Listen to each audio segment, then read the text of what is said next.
Hello, my name is Lars Drødgaard. I come from the International Center Against Abuse of Covert Technologies, and I'm very honored that I have been given a chance to interview Mr. Barrie Trower together with my fellow Danish citizen, Mr. Stephen Bell. My pleasure. Maybe you could introduce yourself. Yeah, I'll tell you how I came into this. In the 1960s, very early 1960s, I trained with the government microwave warfare establishment. I looked at all aspects of microwave warfare, and when I finished my time in the military, because I had a lot of expertise in the microwave field,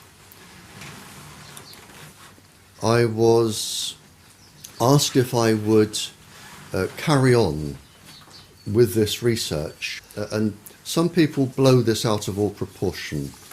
I was an agent. I don't like the word secret agent, because secret agent, when you say secret agent, people think of James Bond, who wasn't a secret agent and he wasn't a spy. James Bond, the fictitious character, is military intelligence, and I wasn't military intelligence. I was an agent. I collected information secretly, and I spent 11 years collecting information from spies who were a very small part of my work.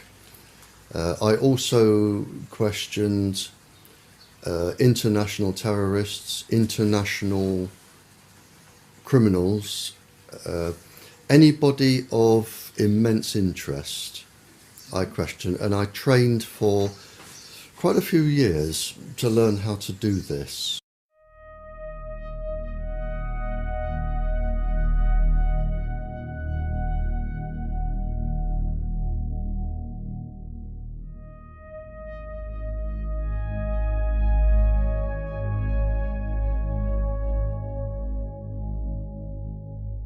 They found that there was an unusual number of breast cancers, childhood leukemias, other cancers, and they couldn't work out why.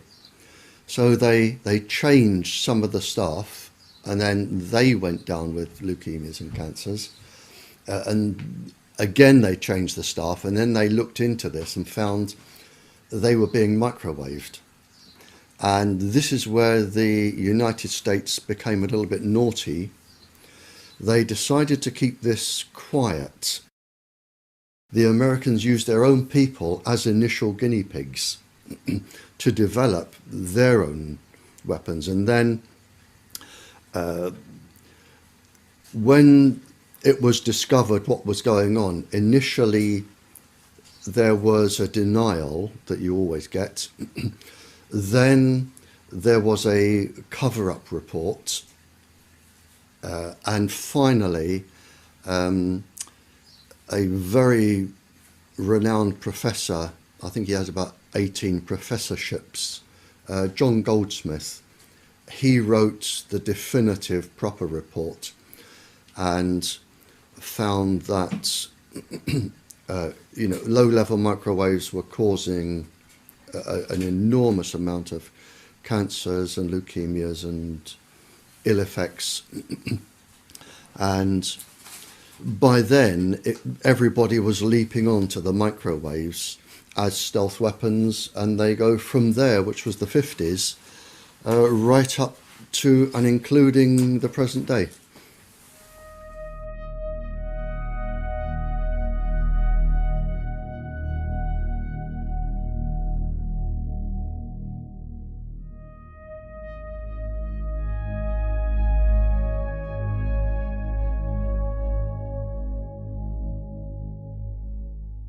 The ladies were protesting about having American missiles on English soil. Mm-hmm. And it was a peaceful protest. All they were doing were camping outside the perimeter of the American base. There was no violence, no swearing, no shouting. It was a peaceful protest.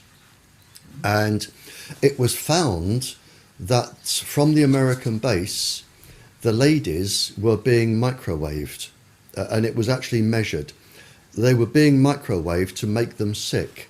And in fact, when the figures came out, there was a disproportionate amount of tumours, personality changes, suicidal tendencies of the ladies. They were deliberately microwaved by the Americans for protesting about their base. You know, with one pulse frequency, you can just make people so suicidal, they can't be bothered to act like a demonstrator anymore. All they want to do is sleep or lay in bed all day. So, so if you're targeting demonstrators, you make them suicidally depressed, and they don't care about demonstrating anymore because they're too upset.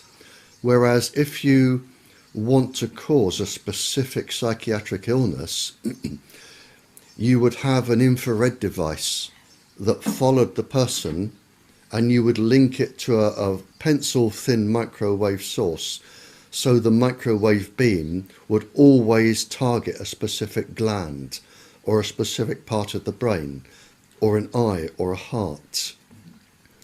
So you would have them being targeted. They can cause insanity, and it was an experiment. One of the experiments was to take an ordinary sane person, cause insanity, and have a psychiatrist who was unknown to everybody diagnose schizophrenia or paranoia or a psychiatric illness. That was a successful outcome, and the person would spend the rest of their life in an asylum in misery, but to the government scientists that was a success. Was the guinea pig locked up? Oh yeah. I mean, humans, the difference between humans are like guinea pigs. If they want to experiment on you, by the thousands they will, and you can be driven to insanity and death, and you just become a tick in a box without any so much as a feeling. Yeah, and this is what they do, and this is why they are above the law.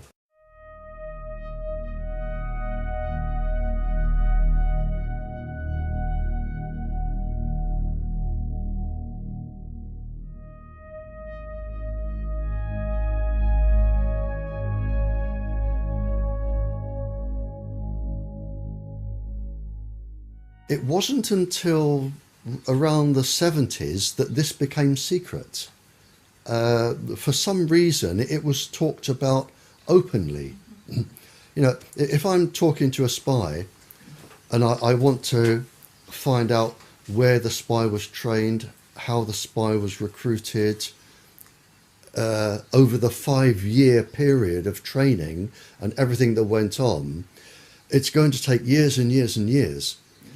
But if you want to talk about microwaves and chips and microwave weapons, they'll just talk about it over a biscuit and a cup of tea. It wasn't secret. Most governments talked openly, or people talked openly about it. It wasn't until the 70s, mid-70s, that I think the full potential of this globally came into force. And the governments decided then to put everything under the Official Secrets Acts. But until then, nothing was secret. It was just talked about openly. That's actually very interesting. Yeah, I mean, it just wasn't, people didn't know about it. It wasn't general knowledge. You wouldn't meet somebody in the supermarket and say, have you got a chip in?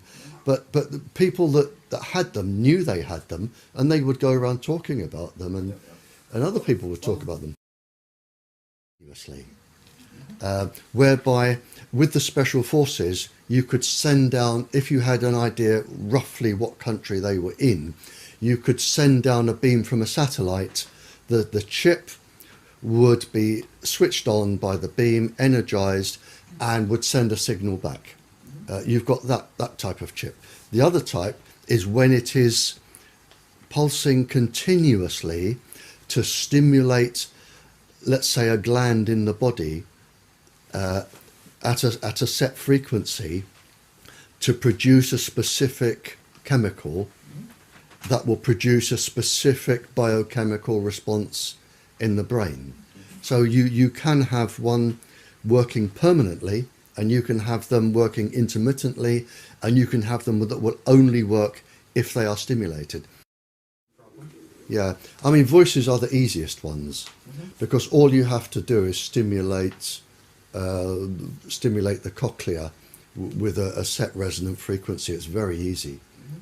Voices are very easy, and it isn't people imagining voices. They physically hear them.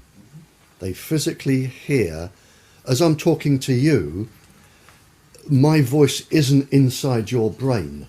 My voice goes no further than an inch into your ear, no further at all. It's the electrical signal that makes you interpret how I sound. And once you've got this electrical signal, which can be a chip or lots of things, you can physically make people hear voices, certain voices. And it can be any conversation, and it can be anybody you want to hear. It can be a soft, angelic voice. It can be a god. It can be something that scares you, like a devil. It can be anything.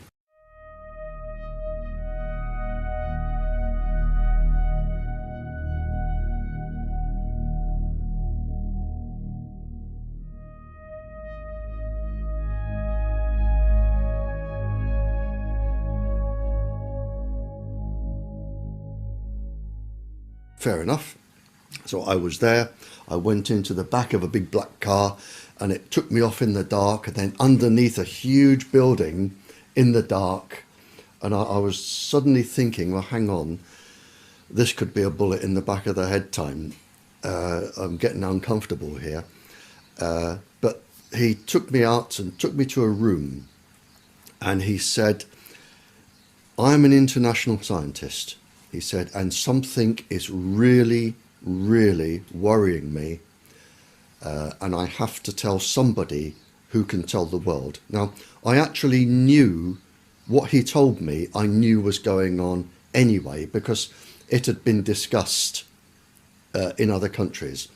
But he said, it is now possible to genetically change bacteriums and virus, genetically change them. What has been developed now is if bacterium, they can lay, and yeasts, they can lay in the soil for hundreds of years in a dormant stage.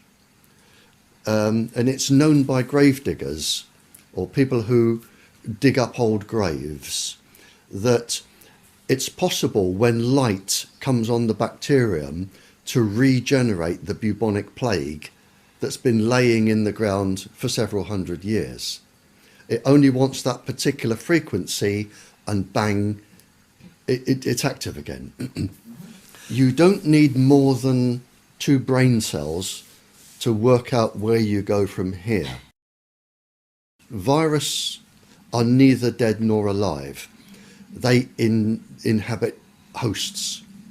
If I put a virus inside a dormant bacteria that I know I can spring to life, I go to Norway on a holiday, or Denmark, or Sweden, I just spread the virus around the forests with the dormant bacteria, and I come back.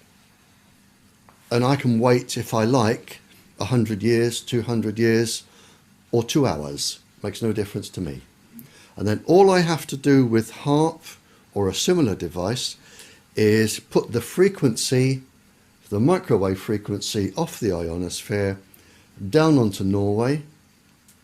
Whenever I feel like it, the virus will spring to life because their host has sprung to life. This is where we are. So countries can now, just by introducing bacteriums and viruses and whatever, they can totally devastate the economic possibilities of another country. But doesn't that mean that we are in a new Cold War and that the entire military is obsolete? Oh, you're absolutely right. We are in a new Cold War.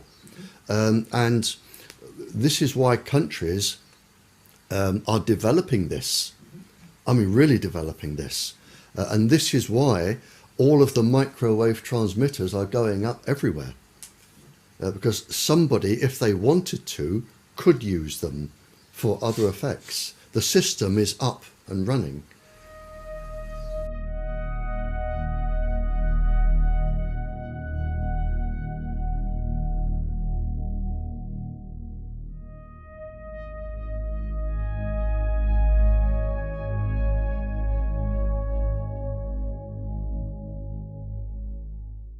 In a 3-month period, I had 5 lady police officers in this house, all with cancer. I've had a series of calls from officers saying that their personalities have been changed. Whenever I go to a country, and I think the year before, I did 6 countries, I think last year or the year before, the questions always come around to tetra, and they always come around to aggressive behaviour from the police since they started using tetra. And I have the government documents that say this can cause neurological damage, this can cause cancer, this can cause aggressive behaviour and personality changes. This was at the beginning of the experiment, and the experiment with tetra is not due to finish until 2018. So it's an experimental system. The United States one was quite interesting. It was to do with special forces. Probably 5 or 6 years ago, they came back from a mission, and of the 6 or 8 gentlemen that were in the special forces, 5 of them, I believe, went home. I think it was 5 or 6 went home and severely beat their wives or children or both, where some of the wives died, some ended up in hospital, but they were severely beaten. And it was believed that the communications apparatus they were using was entraining the brain and stimulating violence. And this was Fort Bragg. Now, I either had a phone call from Fort Bragg or I had a phone call from the embassy to ask if I knew what frequencies could cause this. Because I ended up talking to each. And I said, don't tell me, I will tell you what frequencies they have been using. Now, the special forces don't just hold them up, they're on permanently. So we're talking massive entrainment, far beyond what the ordinary person would suffer. But it induced such a level of entrainment and violence. So I told them what frequencies I believed they would be using. I sent them documentary evidence, and the whole thing was hushed over, and it was on the news, but then they obviously, I would imagine, changed the frequency.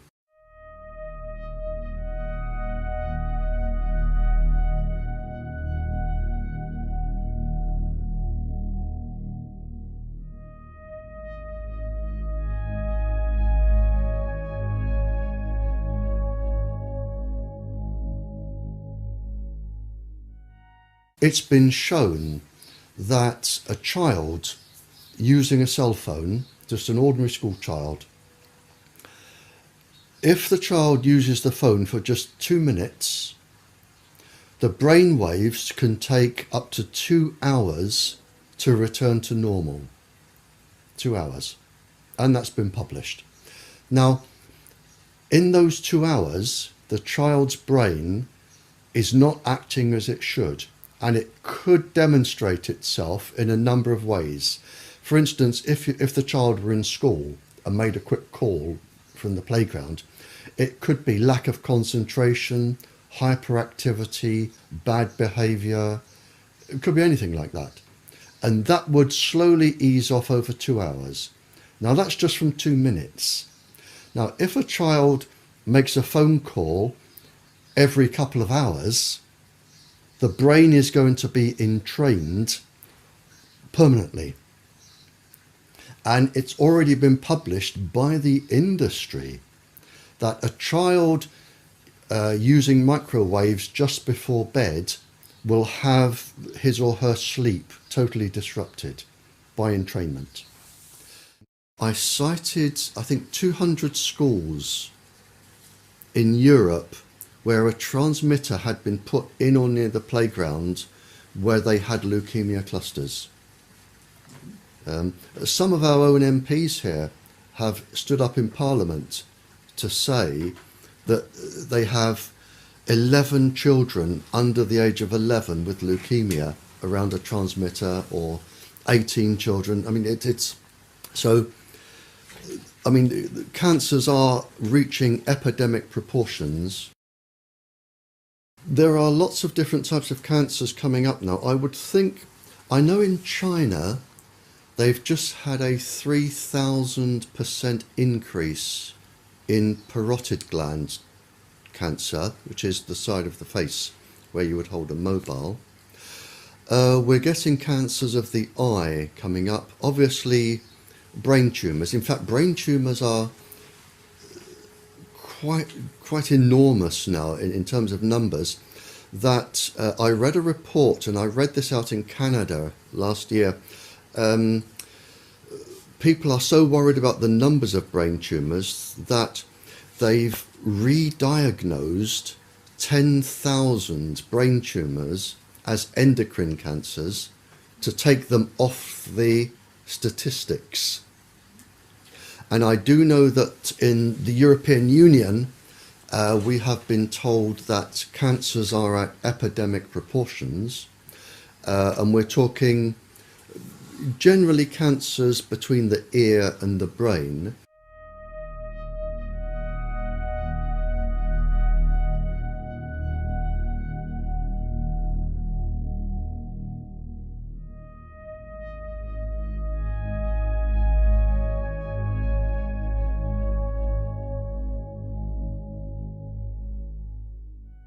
Years ago, our government said to its scientists, when it comes to microwaves, you will only talk about things to do with heat, and that is it.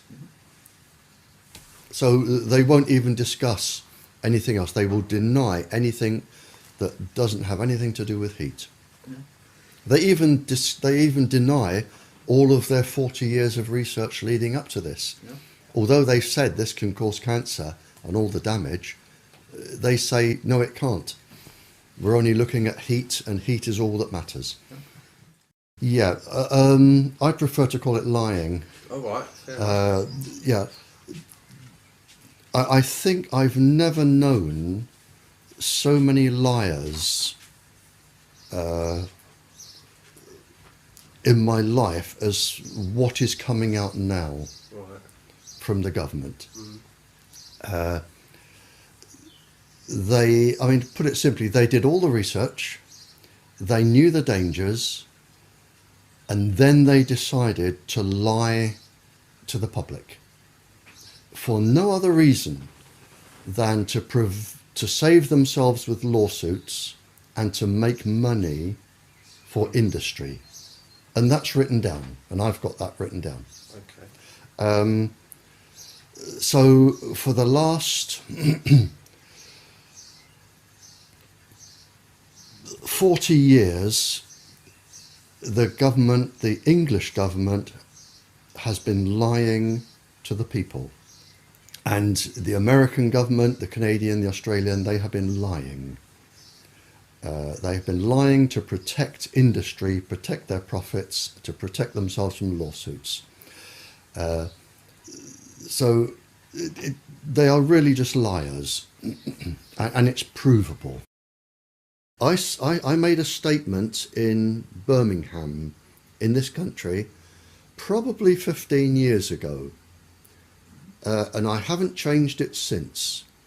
And I've said that I believe that this industry and the part of the government which is encouraging them will be responsible for more civilian deaths and suffering than all the terrorist groups in the world ever.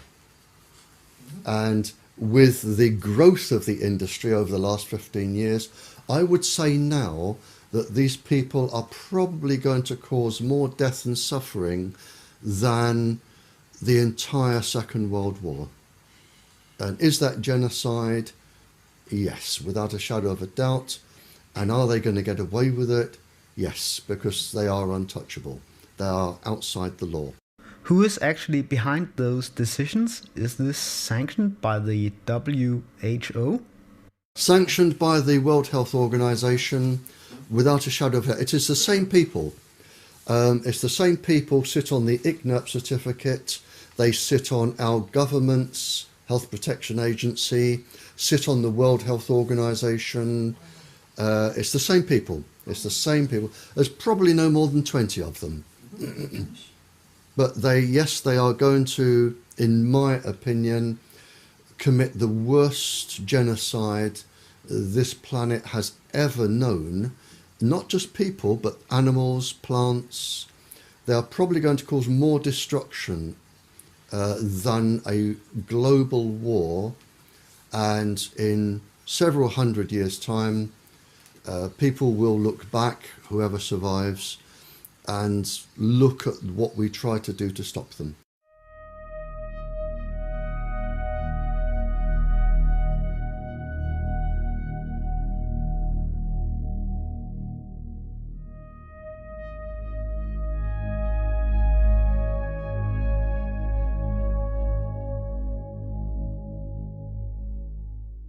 Operation Paperclip, at the end of the war, the scientists were pardoned, most of them. They were pardoned for all of the people they had killed, experimented on. They were given new identities, mostly in the United States. They were given new identities, lived an ordinary civilian life, very well paid, and they went to work in laboratories for the American government. And they handed over all of their research, and this is where it came from. And this was the basis of all of this, Operation Paperclip. If they could catch somebody and keep their name secret, that was Operation Paperclip, and they took them back. They took them back and they kept them. They used all of their resources, and there was a lot of scientists. They used all of their resources, and that was the basis of the mind control, the drugs, and everything else. I do know one experiment, just to give you some examples. I know that they found that with one of the subheadings was the microwaves on pregnant women, and they found that they could cause a 57.7 increase in miscarriages in pregnant women, which is just one experiment, you know. So what you're actually doing is killing 57% of all the children. Again, mixing microwaves or electromagnetic waves with LSD, lysergic acid, on 4-year-olds. they just experimented on people, causing any amount of suffering to the point of death. And if people ended up in metal cages or stone boxes for the rest of their lives, that was the way it was going to be, because they were allowed to be experimented on. But as I say, there is no boundary. There is nothing which, to me, is too low. I mean, if you're going to attack a uterus in a child, you can't get much lower. And this is what they were all about. At the end of the Second World War, a committee was formed by all of the Western Allies, the United States and Russia. And it was called the Nuremberg Treaty. And the Nuremberg Treaty was agreed by all the countries from the end of the Second World War. It was set up to stop people like Joseph Mengele, the Doctor of Death, in Bergen-Belsen concentration camp, where he experimented on twins. And they, from the Japanese torturing the American and the British and the European soldiers, the Germans experimenting, the Nuremberg Treaty was set up, and it's very defined and very succinct. And it says that no person may be experimented upon for any reason, and this includes microwave irradiation, for any reason without their consent. And before they give their consent, they must have full knowledge of the length of the experiment, the outcomes, any potential dangers, any potential ill healths. It must be fully understood and explained, and they must give individual consent. And this includes Tetra, which is an experiment that's going on until 2018 to look for cancer and brain damage. So everybody using Tetra is actually breaking the law, the people organising them. So that was set up. So experiments on people, service personnel, the police officers with Tetra, microwaves, it is all illegal according to the Nuremberg Treaty. As far as I know, the Nuremberg Code and the Nuremberg Treaty was created after the Nuremberg trials. Right, yep. And in the Nuremberg trials, there was a specific trial called the doctors' trials. Yep. Do you recall the sentencing of those trials? They were hanged. Yeah. Oh, and I've written it. I've written it in my papers, and I've said it on air in the radio. In fact, I said it, I was on international radio. It went out to 95 countries 2 Sundays ago. And I said, scientists at the end of the war were hanged for what scientists today are doing and getting away with. Absolutely, yep. Sentences you to death by hanging at such time and place as higher authority may direct.